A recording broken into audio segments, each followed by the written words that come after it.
everybody, welcome, and thank you for listening to this episode of Marriage Therapy Radio. My name is Zach. I'm here with Laura. Today, I am telling Laura everything about our trip to Ireland. Rebecca and I had a fantastic time. If you are not interested in hearing about my trip to Ireland, then I suggest that you go ahead and turn off this episode. But if you stick around, you'll hear me talk about the people that we met, the things that we saw, some of the things that we learned, some of the experiences we had as a couple, some of what we learned about travel and how travel changes perspective on the world and on relationships. I'm going to brag about our tour company, which is called Explorer X. My buddy Michael runs that company. If you are interested in travel or planning something for your relationship based on adventure and kind of going through a journey of discovery, then I can't recommend those guys enough. They put together a wonderful trip for us, and I'm so grateful. I also wanted to give one final plug for the workshop that's coming up for Laura and I. I think this literally is the very last minute that you can register. The workshop is this weekend. So if you're listening to this around the middle of October, go ahead and snag that spot if you're still on the fence. If not, we have plenty of opportunities coming up in the new year. Laura also has a weekly series planned for later on in this year. But for now, I'm excited to tell you and Laura about my trip. I hope there's something in there that you can take away, something that inspires you to get out and see the world in a new way and see your relationship in a new way. It certainly was what happened for us. And I think you'll enjoy it. This is a very cool conversation. Stick around. Good morning. Hi. What's wrong with you? I am just joyful. I have joy down in my heart. Down in my heart. It's because you missed me so much and now you get to talk to me again. That's probably true. I think that might be it. There's some of that. And also, remember how I told you I had an eye twitch? Yeah, sure. Sure. Okay. I've had an eye twitch for probably 4 or 5 months. It's been a long eye twitch and it's really annoying and it's creepy as hell looking at me when it's twitching. So it's my right eye, the upper eyelid, and it goes side to side. And so it looks like it goes like that. It's so weird. Yeah. Like Alien or something. Mm-hmm. And so I have a really smart, brilliant woman that's part of the Lady Pod, my triathlon training women. And she's an ophthalmologist or an eye surgeon. I don't know the difference. But she was like, yeah, it's stress or alcohol or caffeine. And I was like, I engage in all of those. Like ding, ding, ding. Yep, you nailed it. So I have been working on, this is day 3 of no caffeine. So I'm drinking decaffeinated coffee, which is really cool. And I think that that's part of my joy. But actually, I'm going to be really honest. I think that my eye twitch stopped. It's funny. And I think that there's a message in here. There's what do you call it? A teaching moment? Sure. Yeah. That I noticed the eye twitch because it was so annoying and it was there. But when it went away, I didn't notice when it went away. It was like that annoying thing that was bothering me when it stopped. I actually cannot pinpoint when it stopped. I just know it's not around.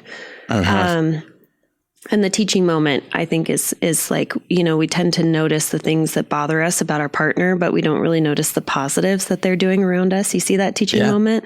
Yeah, good job. Thank you. It's like that old ancient proverb about nobody's grateful for not having a toothache. Yes. It's like when you have a toothache or an eye twitch, the only thing you want is to not have an eye twitch. Right. And then when you don't have it, we spend very little time going, this is really nice. Yeah.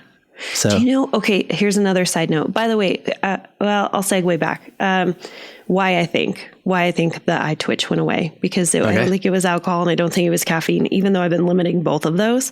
But I had a girlfriend that was telling me about a Thanksgiving tradition. In 1 year, she showed up to Thanksgiving at her parents' house, and she said every person got an ailment of some sort. And so what they did was they blindfolded one person, they put earplugs in another person, they put, I think... Oh, not everybody got sick. They artificially made everyone handicapped in some way. Exactly. Yeah. They put somebody in a sling. So everyone kind of had something. And for the entire meal and the day that they spent together, they all had this new thing. And I was like, that's really interesting. It was a way for them to be grateful for something that they ordinarily wouldn't be grateful for, right? I'm not grateful this morning that I had walking legs. It just didn't, didn't come up. So anyway, I just thought that was kind of interesting. Yeah. Nice work. Thanks. So you are just returning.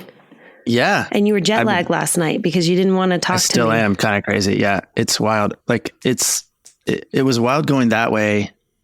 it's been a little more like noticeable coming this way. The good news is I'm waking up early. I'm like, I'm up at 5 o'clock and I'm doing things and I'm not, but then like by 8, my brain is totally mush. PM?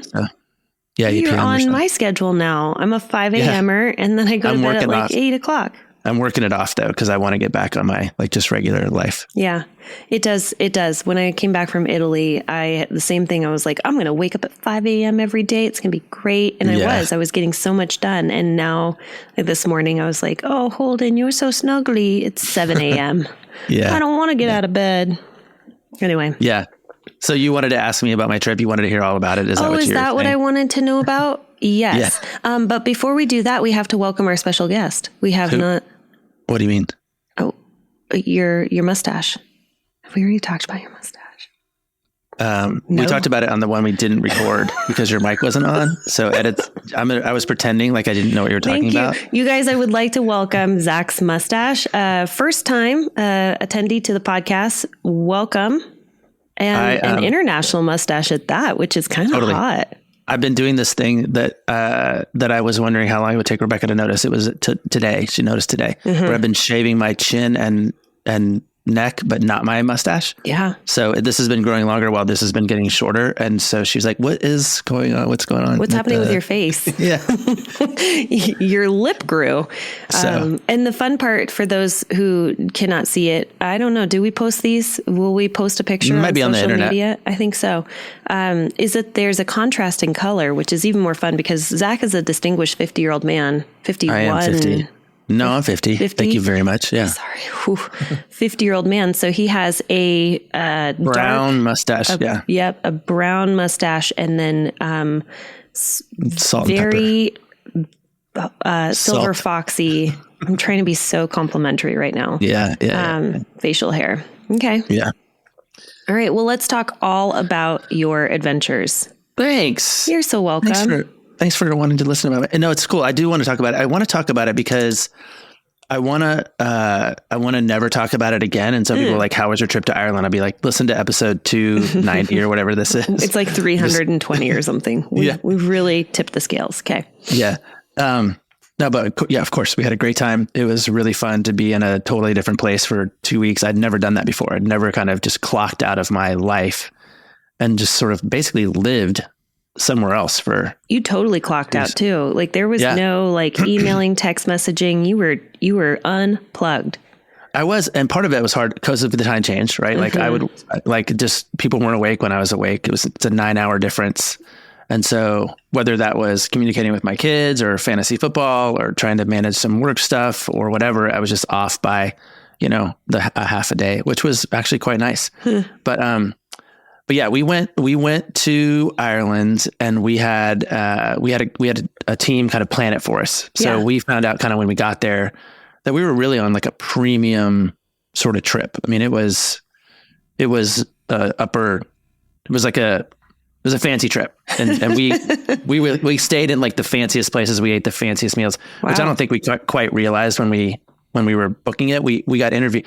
So there's this outfit here in town in Seattle. They're called Explorer X, and they interviewed us. Wait, hold on. Explorer X? Explorer X. Explorer X. Okay. Yeah, it's like Explorer-X.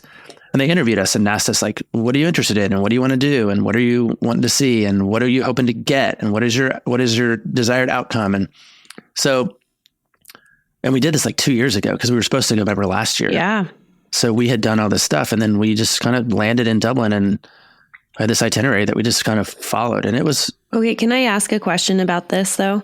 Yeah. Because you said we got there and we didn't like quite realize how fancy it was going to be, how nice, how organized. Yeah. Did you establish a budget? Because this is something that my brain does almost immediately, which is I can't have that much fun. I can't indulge that much because that sounds like it's too expensive. Yeah. Well, we paid them everything in advance. Oh, you did? Except for our meal. Yeah. So when we got there, we were done spending money except for our meals. Oh, that's my favorite type of travel. So we didn't pay for hotel rooms we'd already paid for all that stuff. Yeah. So we had meals and occasionally I got a massage, one time. And I did set aside some money to cover in-country expenses. Like I did have that, but tipping and whatnot. Yeah. And we stayed under that. So, but yeah, Ireland is, have you ever been there? No. Mm-mm. The rule of thumb is I cannot go there unless Ryan gets to golf like all of the golf courses in Ireland and Scotland. So we can't go unless I'm So we don't go there. Yeah, we don't go there. Yeah. Well, we didn't do any golf and we didn't do any alcohol, which was interesting. Oh, like I was like, good for you. I was like, oh, I'm going to be super bummed to be in a place of like the home of Guinness and the home of the distilleries and Irish whiskeys and everything. Yeah. You know, you check into a hotel and they'd be like, do you want a shot? You know, of like little, and it was not like, do you want some Jim Beam? It was like, do you want this nice little aperitif cocktail that we have for people who are checking in the evening? And it was perfectly normal all the time. But we found Guinness Zero, which was kind of cool. Oh, there's such a thing? Yeah. So we got to go to pubs and they would pour Guinness Zero and you just sit there just kind of doing the pub scene without the whole bit. But I was thinking it was no calorie, but it's no alcohol. No alcohol. Yeah. Oh, if it was no calorie and no alcohol, that would be don't awesome. Use no calorie. Yeah. I'm going to put it in the universe. Yeah. Good luck. Yeah. So I don't know, dude. I feel like I kind of want to work it out in my head. So we got to Dublin and obviously it's the biggest city in Ireland. And we didn't go into Northern Ireland. We just stayed in the south part of the island, which is the Republic of Ireland. And then you can sort of, as soon as you hit the ground, you're like immersed in history. It's kind of crazy how Ireland is kind of so the same as it was maybe 200 years ago. I mean, obviously it's developed technologically and like there's been urban centers and whatnot, but it is still very much in experiencing its own historical context. Like, I think it's the only country in the developed world that is got fewer people in it than it did 200 years ago. Whoa. Because of the famine and because of like emigration and all this other stuff. Yeah. And so we landed and went on a couple tours and just got the whole download of like Irish history. It was like drinking from a water hose a little bit, but wow. Went to this little museum. Wait, how did you, so museum, I was wondering. We went on a walking tour of Dublin. Awesome. Which was like the first day. And then and Dublin's small enough that you can kind of walk around and get it. And then we went to this little museum. It's called the Little Museum. We had this delightful tour docent, I guess, named Isabel. And she just kind of walked us through about, 2,000 years of history. And it was really fascinating because they have this sort of ancient history, and then they have this very specific kind of agricultural history, and then this political history that has to do with all of England and kind of becoming independent, which is it's pretty recent. They've only been a republic since like maybe 100 years or 150 years. I don't remember exactly, but she was fantastic. She reminded me a lot of Abby, and I really enjoyed kind of just taking that in. And P.S. What did you do with Mary while you were gone? She stayed with Rebecca's sister. Okay, awesome. Yeah. In town. She's here. Yeah, so she's just a couple minutes away. Amazing. But then we did my favorite thing. Like the second day, we did my favorite thing, which was is this a guessing game? You can guess, sure. Your favorite thing of all time? No, in Ireland. Oh, I don't know if it's my favorite thing. You'll never guess, though. Really? We went to. Wasn't soccer related? It was sports related. Oh. Soccer is like the fourth most popular sport in Ireland. So they have this thing called the Gaelic Games, which is they play Gaelic football, which is like soccer / basketball, but then this thing called hurling, which is like you throw stuff. It's kind of like lacrosse / soccer / basketball / so weird. Hockey. Quidditch. I mean, yeah, Rebecca said that. She was like, this is kind of like Quidditch. Yeah. We went out to one of these clubs and this guy was there, Killian, and he kind of walked us through the history of the Gaelic Games and taught us how to do hurling, which was hard, but it's like the sport of Ireland. It's like the Irish sport of Ireland that they celebrate and enjoy. And, it's all amateurs and it's just like kind of community based and neighborhood based. I fell in love. I wanted to be like in the cool gig club. I just wanted to be I wanted to be a part of a culture, and it was a very clearly part of like the culture. Okay. And Rebecca and I took this little lesson, and it was really cool. Like that is something I have to say that I am jealous of is this idea of culture, because for whatever reason, as an American, we're such a melting pot, and it feels like culture and traditions 100%. has been diluted. And so when we travel, I do miss and feel really kind of jealous that, and not only that, but I feel jealous of like the familial bonds that people have and have created, or like the neighborhoods that people walk around in, they know each other's names. And so that's really, that's interesting. That touched something for me too. We were talking, like people would say, what's your favorite part? Or where would you want to move if you moved to Ireland? And I really thought it would really depend on kind of what stage of life I was in. Yeah. Because if I was a young couple with, kids or kids on the way, I would definitely want to move into one of these sort of urban or like rural, like not urban, but like suburban outskirts of the town, like Dublin. Just because, again, there was so much energy and life. And, we were practicing on this field, and then these kids came in and started like doing their like after school practice. Awesome. Like they were just there, and so it felt like we were really immersed. But yeah, you're right. America, like, the Pacific Northwest has a culture, and Texas has a culture, and New England has a culture, and California has a culture, but America doesn't quite. But Ireland is very clearly established in a lot of like pride and sort of community. And I guess we were on this one other tour, and we're driving through these little towns, and I would say, hey, like, does everybody in this town know everybody? And he would be like, absolutely, 100%. Yeah. Like if you guys walked into a restaurant, everyone would immediately know that you did not live here. Yeah. And I mean, in part because you're American, but in part because there is such a tight knit community, particularly on kind of the western side of the island. So that next day we drove west. We went out to Westport, which is where Rebecca's family is from. So we met like a bunch of her cousins and saw a bunch of those sorts of things. And so she like went to their house. Had she known, I've always been so uncomfortable because I see this on, documentaries where they're like, we're just going to go knock on this person's door because it says that we're, nine people removed and we're relatives. We knew in advance that they were there and they were planned to meet us. And we, went out of our way, and we were familiar with who they were. But I, as a traveler, I've always just kind of gone to the place and done the touristy things. Right. And I think my experience this time was like, I really wanted to go to the place and do the things that are like about living here. Right. So being with the families and, going to this hurling class. We had a tour actually scheduled to go to like a sheep farm or go to an oyster farm, maybe both. And we skipped it. Say that word again. What was the second farm? Oyster farm. Wait, oyster? Oyster. Oyster. Oyster. Okay. I just have to find fault where I see it. You're trying to be so complimentary and insult me at the same time. It is a fine balance that I do that. We skipped them and we drove to this town, Galway, which is, you've heard of Galway. And we actually went to Galway.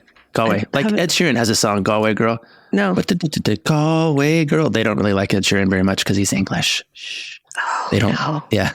He has red hair.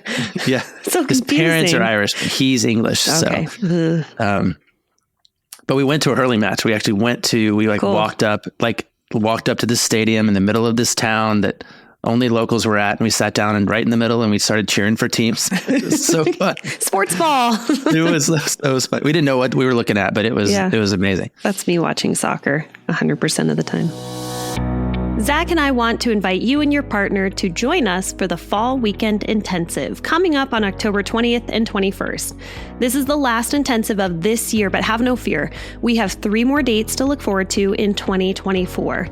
If you have enjoyed picking up a tip or two from the podcast, this weekend is chock full of communication skills, blueprints for managing conflict, getting on the same page together, rebuilding your intimacy and connection, and aligning on a more purposeful and meaningful future together. So if you have never done a couples workshop or even couples therapy, this is a gentle, encouraging, and fun way to just put your toe into the water. And if you are a workshop junkie and you already know just how transformational focusing on your relationship for 2 days can be, you need no convincing other than a gentle reminder that registration is limited and the place to register is at marriagetherapyradio.com. So here is the dates of our future workshops. We have the one coming up in this fall. It's October 20th and 21st. Registration is $450 and it includes your virtual materials for both of you to attend. The 2024 dates are February 9th and 10th, May 17th and 18th, and October 11th and 12th. That's in 2024. I look forward to meeting every single one of you at our next weekend intensive. Register at marriagetherapyradio.com. Can I ask relationally, like, what was it like? Because you guys don't spend that much time together. It's true. Yeah. This is Marriage Therapy Radio, and I think we need to talk a little bit about relationship. I think that's fair. That's a fair question. Okay. It took us a minute. Like, we had to kind of settle in and get our kind of our wits about us, get over the diet. But we settled into a really cool rhythm. I think we understood that we wanted to kind of take it easy and explore and adventure.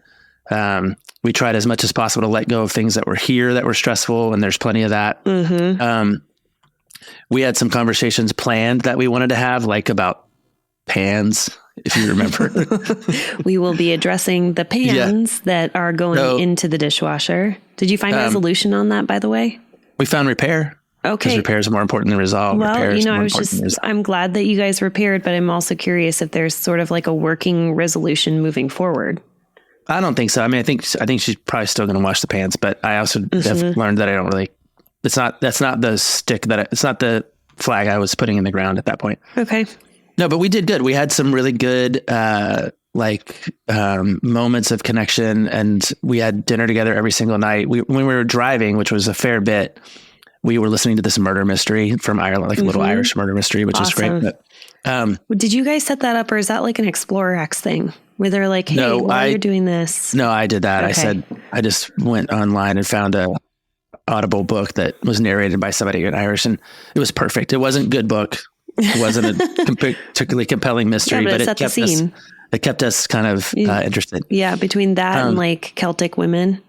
Yeah. Yeah. I would say it's hard. I don't know, honestly, Laura, like what the kind of the impact of the trip is. I think we definitely feel closer. I think we definitely feel more conversationally adept. We spent a lot of time in hotel rooms, not a lot of time. We didn't spend a lot of time in hotel rooms, but we spent every night in a hotel room, and hotel sex is a thing, which was interesting to kind of, sort of sort out, because you can't do it 14 times in a row or whatever, Sure, and you can. You can, I guess, but that wasn't our jam, and we were tired. But we actually had real new and layered conversations about even that, because we came in with some different expectations and different ideas. And, so I think there's something that Michael, who runs Explorer X, said to us, which was, when you're in your regular life and you're trying to solve problems, you're kind of limited in terms of the way your brain operates. But when you're traveling and you're trying to solve a problem, things begin to expand for you. Mm-hmm. And I think we had exactly that experience where we were so enamored of being outside of our context and willing to consider what other possibilities were there. Yeah. Which was really, really valuable. And I think, again, we definitely feel closer and more connected. I think we found new layers of understanding for one another, which is really neat. I just don't think you can do that in your regular kind of context. I totally agree with Michael. Michael, is that what you said his name is? Yeah. I totally agree with Michael in that. And I even do this. I have this experience when I leave the home and I go for just sort of like 2-hour adventures, walking, getting outside of the context of my home and the walls and like the structure that I've created that is a little bit of a prison. Like, it's my safety, my security net, it's my home, but it can also be a little bit of a prison to the mind. So when I get out into nature, and I just find that if I'm running, if I'm walking and I'm not listening to anything, my mind starts to expand to the space that I've allowed it to expand to. And I do feel like I can be more creative. And obviously, anytime we've traveled, I've also, we come back with these amazing plans, grand plans, right? And usually it's not about the small details of life that we're trying to solve. It's usually planning forward 20, 30, 40 years. And so I 100% agree with that. The other thing that I was thinking about is the benefit of travel. And I was talking to a couple about, they recently decided to separate. And while they were separated, I said, you have a month.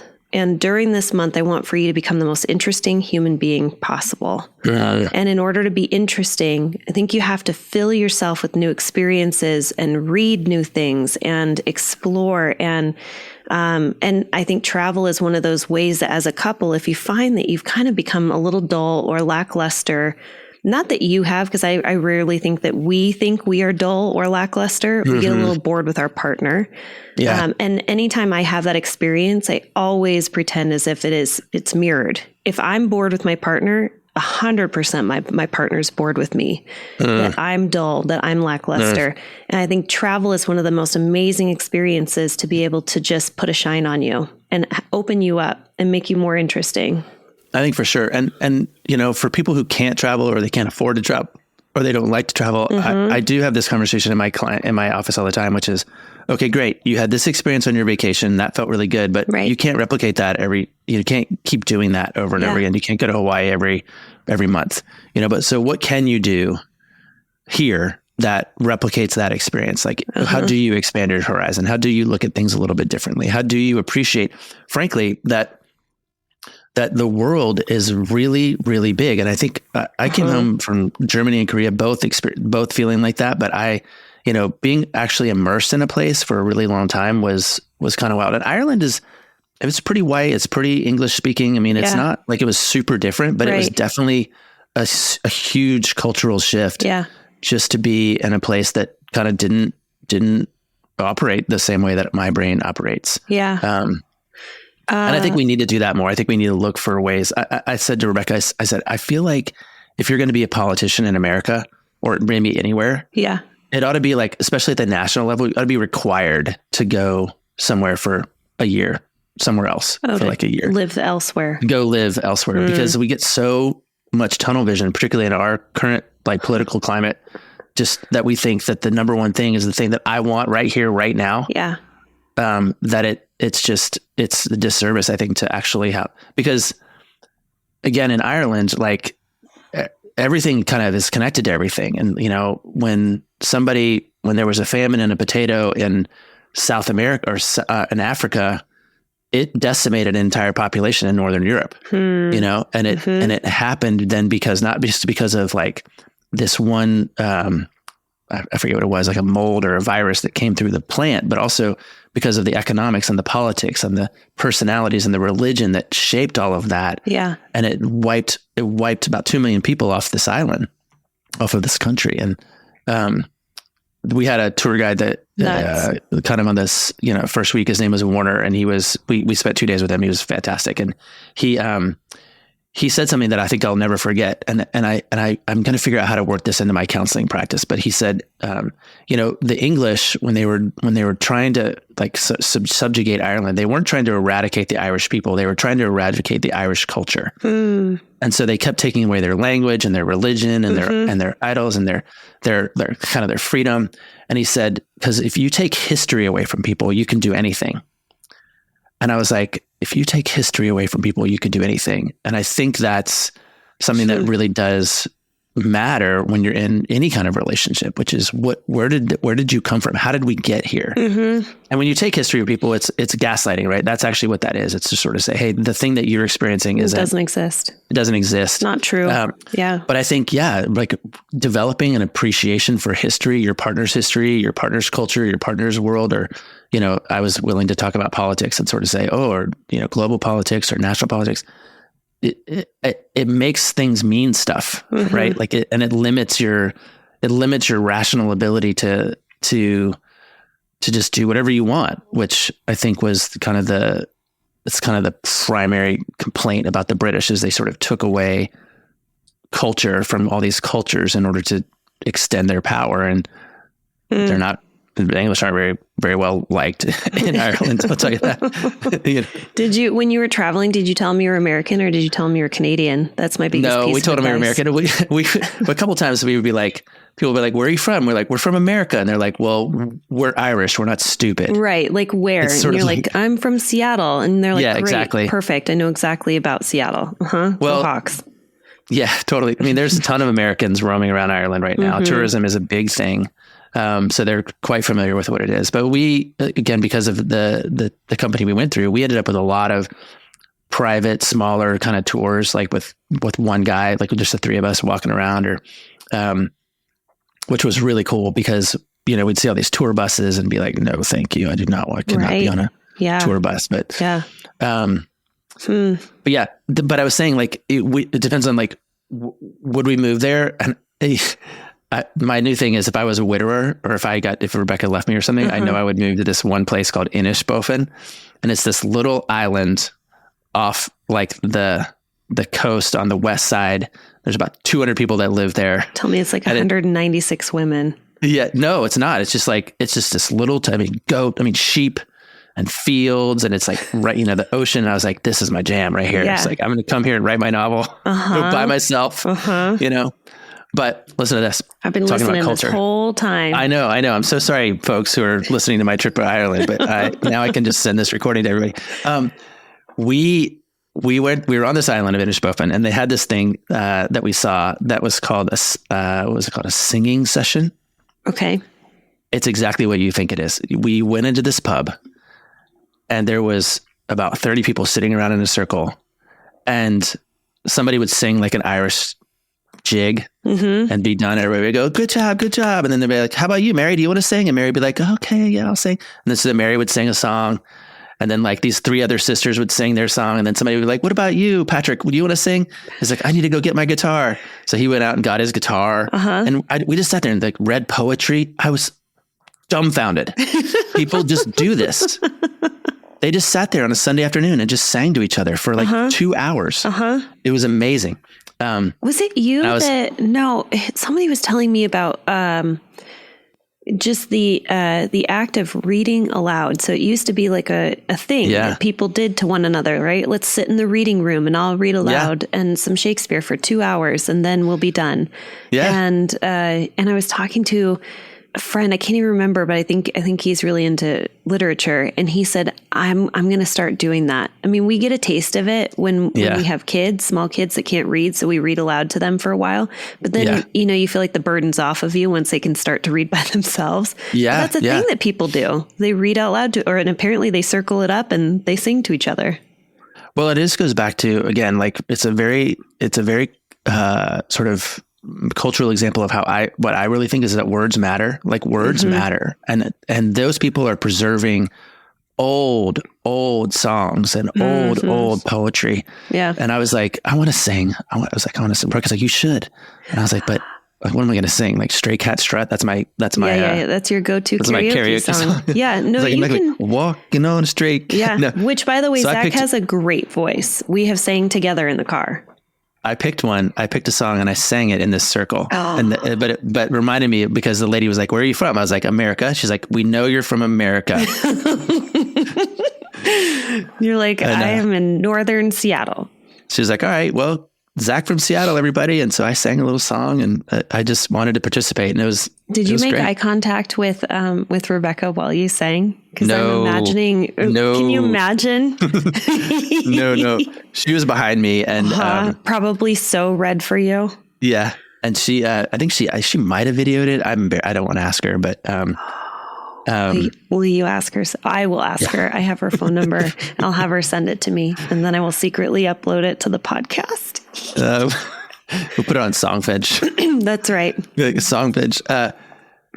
No, I don't know, dude. I feel like I don't really know what my takeaways are just yet. Because after we left that western part of Ireland, we started coming back kind of east down the south, and that gets more sort of urban again. So we went to Galway, which is this town. And it's kind of maybe it's like the party town. We went on a food tour. Which with this gal, Michelle, Rebecca was not feeling it. So she had like some stomach sickness or something, some food poisoning or whatever. And so I got to eat all of Rebecca's food tour food, which was great. Yes. But once again, just kind of walking around and seeing how proud this culture is of their food and of their kind of, music and of their, sort of history. I don't know, dude. I definitely could I think I've said it before, I could catch the travel bug, but I really could. We stayed in castles. We stayed in a couple of like castles. Do you have pictures? Like, can you send me a slideshow? Yeah, I'll send you some pictures. All right. Maybe we can have like, you can do a share screen and you can give me a slideshow. I do feel a little bit bad for our listeners because you said, I don't know what my takeaways are. And I was like, well, I'm so glad we were able to work this out without any takeaways on the podcast. Well, I think there are some, right? I mean, I think when I say that, what I mean is I don't know yet what the lasting impact will be, right? Okay. Like, I feel closer. I feel expanded in my brain. I feel more rested. I feel appreciative of this whole other like kind of country or culture that is existing. And again, they're doing just fine. We went, there's this part of Ireland, it's called the Burren, and it's this, it'd be hard to describe it, but archaeologically, it's this really fascinating and unique piece of land. And our guide took us around and he kind of showed us, his name was Tony. He showed us everything, and kind of explained, fossils there. And this is why the rain does that. And this is what this flower is about.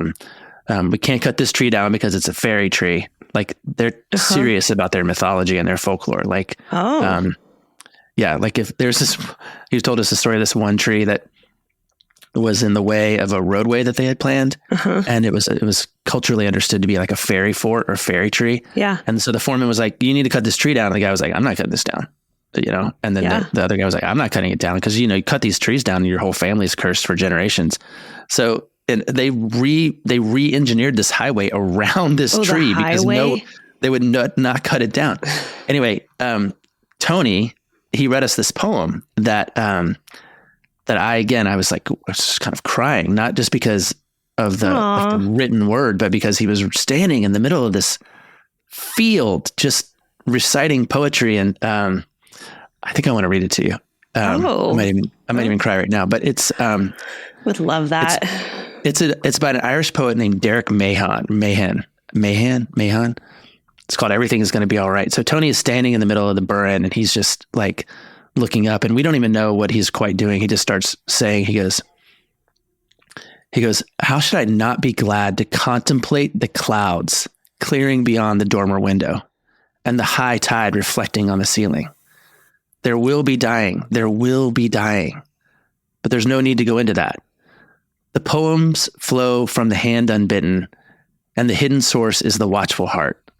The sun rises in spite of everything, and the far cities are beautiful and bright. I lie here in a riot of sunlight, watching the day break and the clouds flying.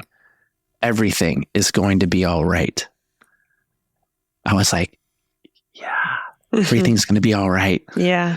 Like if I have a takeaway, it's sort of like, everything's going to be okay. Like we just have to slow down and appreciate that the world is big and that conversation and words matter, and that, we can revisit, we can expand our minds in order to like feel more connected to other people. And so I don't know, dude, I'm glad to be able to talk about it. I don't know how to make it make sense yet, other than to say, if you're interested in traveling, thumbs up from Zach. I know Laura's a big travel person. Yeah. If you want somebody to make your life really easy and travel, you could contact my buddy Michael at Explorer X. And if you want to go to Ireland, I'm happy to give you some tips and tricks. But at the end of the day, I think I just wanted to download it a little bit because I really am grateful. I'm really grateful for the opportunity, and maybe that's the takeaway. Okay. And being grateful for not having an eye twitch, and grateful for being able to just sort of see a different part of the world for a minute and do it alongside my partner, which was a real benefit and value to us. And we're actually way just more fun to travel with Rebecca than it is to travel with Laura, isn't it? Yep. It's a real change there. And I got this hat. Oh, now it's making sense. You guys, he sent me a photograph of, and he got some new glasses probably before his trip. But what do you call those hats? It's like a driving hat. Oh, you can't hear me. What do you call those hats? I don't know. Little Irish. I don't have no idea. It's like a little cap. It's like, instead of wearing like a baseball hat, this is what the Irishmen would wear with their wellies. Yeah. But no young Irishmen wear this. Only like the old guys. Yeah. The ones with the gray distinguished beards. And the mustache. So he sent me a selfie and I was like, should I know what this is supposed to represent? I was trying to look for clues because Zach is really sometimes secretive like that. And so he'll send me a photograph and I'm like, am I supposed to know where you're at? Are you sending me a mixed message? He goes, no, I got a new hat. And I was like, oh, look at that amazing hat. Okay, here's my last update of being grateful. Here's the reason why I think my eye twitch went away. Holden went in for his first immunotherapy treatment and it took really well. And it's like, I don't know. I think maybe just inside my body was probably stressed. It wasn't on my mind all the time. It was easy to ignore the fact that like they had said, you're going to need to do, or it was our choice, but to start treatment, doing immunotherapy. It's an IV treatment. It's, like a lot of people think of it as chemotherapy. It's not chemotherapy. It's similar in what it intends to do, but it doesn't have the same side effects. And so I think my eye just started twitching the moment we started talking about it. And then it stopped the moment that he went in for his treatment and everything was okay. So everything is going to be all right. Everything is going to be all right. So that was the end of my eye twitch story, and hopefully the end of my eye twitch for a very long time. Yeah. All right. And stress is real, and learning how to mitigate that is important. And sometimes you have to wait for doctor's appointments. Sometimes you have to get outside the country, but, and I think the more we can appreciate that everything's going to be all right. We just got to focus on a little bit of gratitude and maybe patience, and we'll figure it out eventually. All right. Signing off. Hey, let's land this plane. Okay. Thanks so much for listening to this episode of Marriage Therapy Radio. I don't know about you, but I am actually at this very moment Googling ExploreX because I would love to not plan my next adventure, but it does sound amazing. So I did look it up, and I think it would be a phenomenal way for you and your family, or you and your partner, or maybe just you, to get away and just have somebody else make all of those decisions for you. So it's Explorer-X, so EXPLORER-X.com. Tell them Marriage Therapy Radio sent you. We would love for you to have similar experiences, unlocking things, reducing stress, connecting with your partner. Most importantly, thanks so much for all of your time and attention, making your relationship better today than it was yesterday.